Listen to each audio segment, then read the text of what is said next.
Hello everyone. In the first round of the rebooted Senzo Meyiwa murder trial, witness intimidation and safety have come under the spotlight.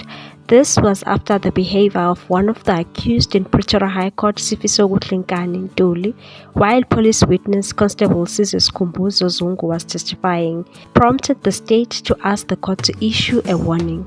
In a video clip only made available a day later, Ntuli is seen muttering while making a gesture which could be that of pulling a trigger. The state said the conduct might constitute contempt of court in a fasi cure.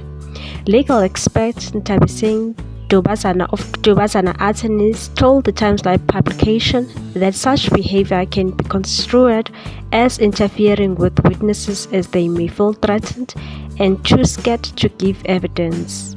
She said, "It does play a big role in the event that the accused are found guilty. The accused will be judged on his demeanor in court as well." The former prosecutor and magistrate Maras Dutoit said if a witness is intimidated, the court could instruct the prosecutor to consider laying a charge of intimidation.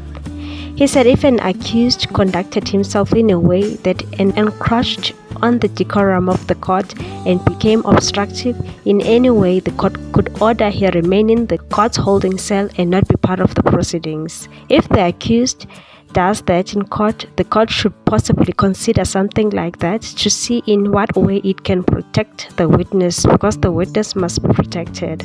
Or alternatively, what needs to happen is the court should consider adjusting the evidence in camera, allowing the witness to testify from another room like we do with children, because you can do that if a witness is exposed to undue harm testifying in open court.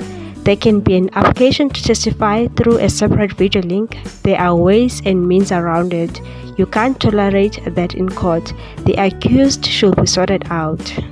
There was Detroit who was saying that. He said if such intimidation is noted afterwards, the state should take action against the accused and the court should give the accused a warning.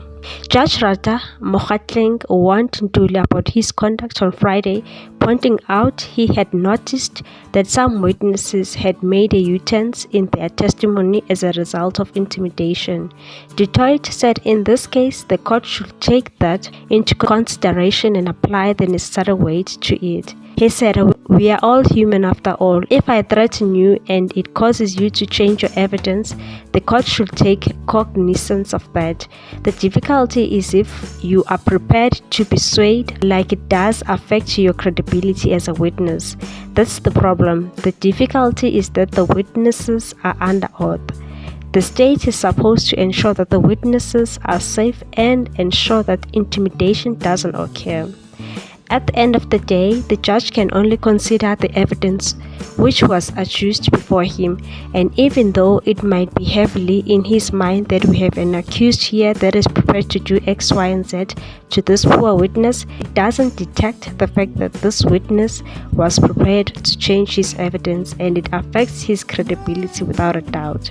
So it will have a bearing on that witness, and we will also have a bearing on that accused later in this case."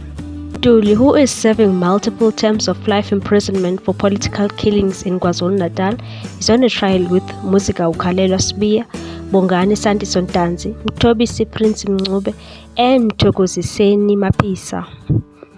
And they are jailed at Luhuko prison for the murder of the Bafana Bafana and Orlando Pirates footballer Senzo Meyiwa. They face charges of premeditated murder, attempted murder, robbery with aggravated circumstances, possession of firearms without a license, and possession of ammunition.